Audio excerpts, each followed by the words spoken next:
Em 1999, eu tenho aqui uma planta da cidade do Porto. Em 1999, nós tínhamos um pouco este panorama. Ou seja, se eu queria tratar de um assunto da segurança social, teria que me dirigir aqui. Se queria tratar da minha carta de condução, teria que vir para aqui. Se queria tratar de alguma coisa relacionada com registros, teria que ir para aqui. E, portanto, tinha que percorrer metade da cidade, efetivamente, para conseguir tratar dos mais diversos assuntos. Foi um conceito que foi importado do Brasil e que no Brasil tem o nome de poupa-tempo e veio, digamos, a grande revolução da administração pública, que foi a concentração de todos estes serviços num único local, e nasceram as primeiras lojas do cidadão. A primeira em abril de 99 em Lisboa, a segunda em setembro de 99 na cidade do Porto, portanto, junto àquilo que é atualmente o Estádio do Dragão. Em 99 estava mesmo coladinho ao Estádio das Antas.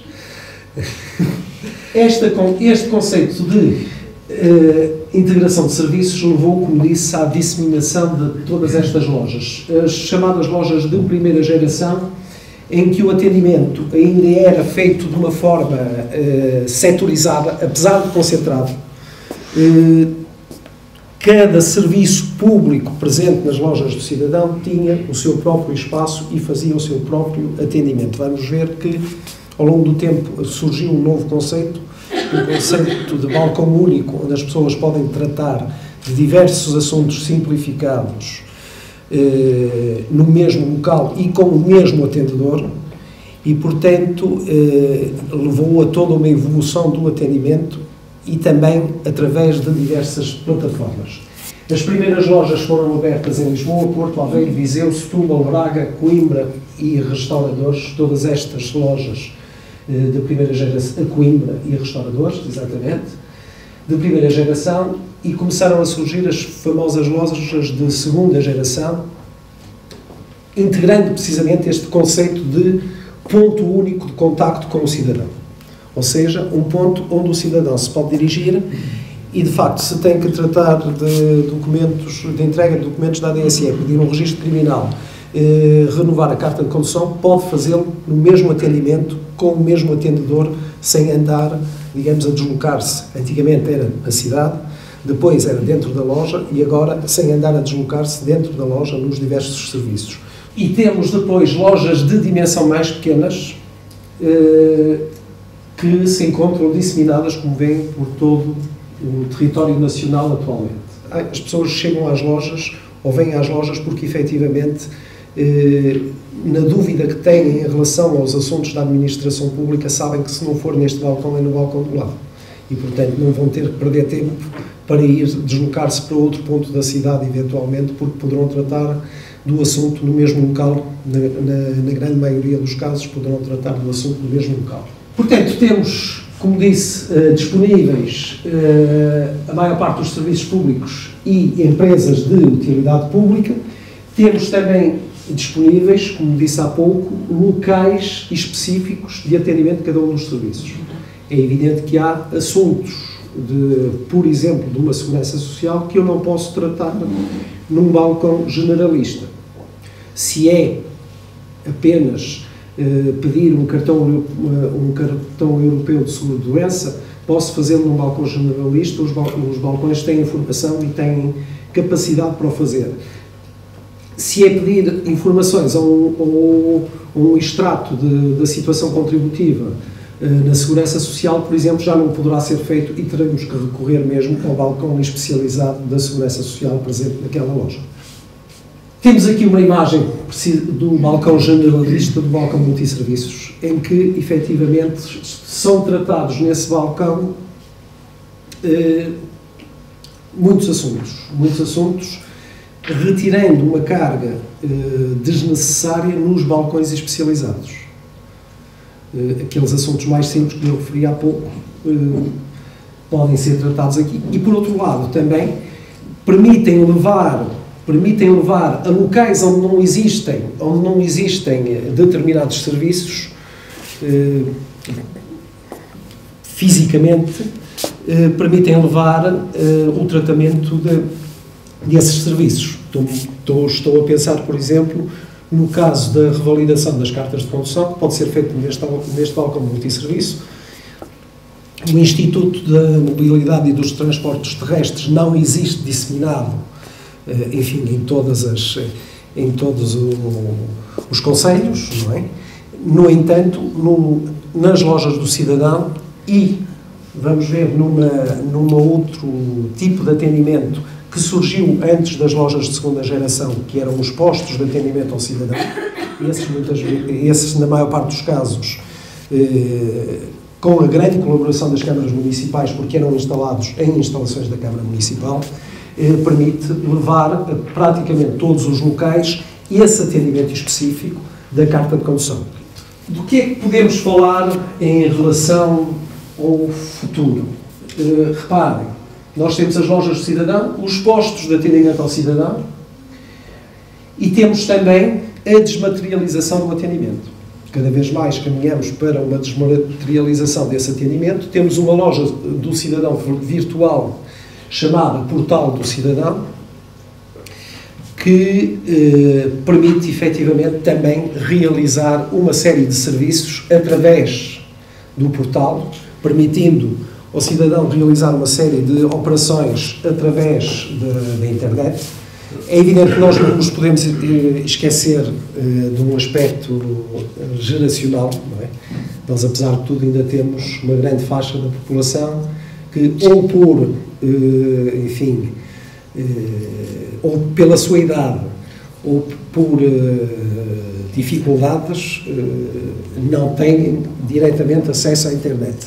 Por isso, na maior parte das lojas também existem postos de acesso à internet, onde as pessoas podem, enfim, de modo próprio, utilizar este canal de atendimento, se assim o entenderem. E temos também o centro de contacto do cidadão, que é essencialmente um ponto de contacto telefónico, mas essencialmente informativo, onde as pessoas podem, antes de se dirigir a uma loja, por exemplo, obter informações acerca da documentação de que necessitam para tratar de determinado assunto, ou até saberem se em determinada altura do dia, na loja do cidadão de Lisboa, das Laranjeiras, por exemplo, ainda é possível ser atendido ou não num serviço complicado como a Segurança Social. Complicado, quando eu digo complicado, é bastante requisitado e, portanto, tem muita afluência. Apresentar o cartão de cidadão e a abertura de conta, portanto, o banco fica, desde logo, mediante a introdução dos códigos de proteção. O cartão de cidadão funciona, digamos, como um cartão multibanco em grande escala, onde eu tenho diversos níveis de acesso que posso conceder, portanto, às entidades. Os bancos têm logo acesso, por exemplo, para a abertura da conta às informações necessárias, nomeadamente o número de contribuinte, a morada e, portanto, uma série de informações que são logo integradas nas suas bases de dados e que não é necessário o funcionário estar a preencher na altura. Uma grande, digamos, característica que é a cooperação entre entidades. E acho que, se nós queremos modernizar, efetivamente, teremos todos que trabalhar em conjunto para podermos chegar a essa modernização. É evidente que esses espaços nas grandes áreas metropolitanas devem ser escolhidos com uma dimensão razoável. Estamos a falar de espaços que podem acolher entre, digamos, os mais pequenos, 30 mil a quase 100 mil pessoas por mês, portanto, dependendo das localizações e das cidades onde são instalados, estamos a falar de 30 mil a 100 mil, quase 100 mil utilizadores por mês. Portanto, há que ter, digamos, a noção que têm que ser espaços muitas vezes amplos, de fácil acessibilidade, e com, digamos, características que os permitam modelar facilmente por, enfim, balcões balcões de atendimento especializados e o próprio balcão multisserviço. A estrutura do centro comercial permitiu-nos fazer uma experiência que foi muito bem acolhida, que é, por exemplo, nós termos, portanto, todos os painéis de chamadas da loja estão replicados no próprio centro comercial.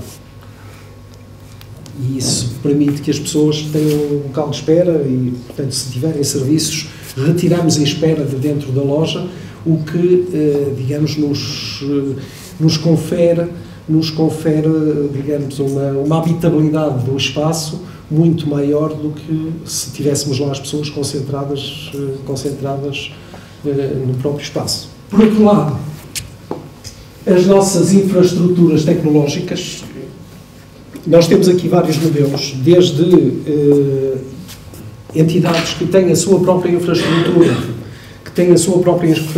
assegurada e independente da infraestrutura da loja e da Agência para a Modernização Administrativa, a entidades que, usando a nossa infraestrutura, comunicam com as suas estruturas-mães. Portanto, aqui é também uma decisão a nível de segurança. Há determinadas entidades que não abdicam da sua segurança e da sua estrutura própria e por motivos digamos, de confidencialidade, estou-me a lembrar, por exemplo, das finanças.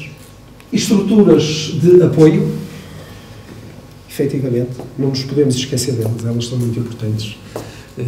Os utilizadores têm problemas. Reparem, a nossa estrutura de apoio é uma estrutura nacional, ao fim e ao cabo.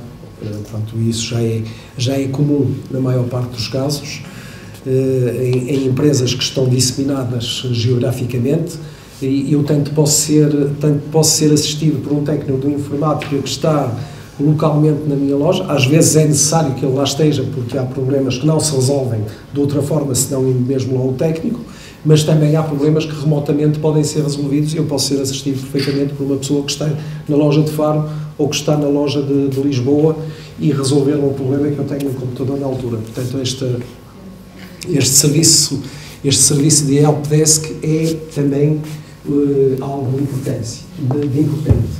E depois, quando eu refiro aqui serviços complementares, é evidente que nós temos que limpar estes espaços, nós temos que segurar estes espaços, embora, pronto, as empresas de segurança tenham vindo a reduzir a sua intervenção nas lojas, mas muitas vezes são elementos, principalmente nas lojas com muita afluência, são elementos importantes, e toda uma série de serviços complementares que nós teremos que poderemos elencar mais pormenorizadamente, se assim entender. Nós temos programas de formação, temos um departamento de formação bastante ativo, devo dizer-lhe, aliás, que presta serviço não só internamente à IAMA, mas como já prestou em colaboração com outras entidades e outras instituições, fazendo formação para essas entidades, que é, portanto, o nosso departamento de formação chamado Nova Aprendizagem.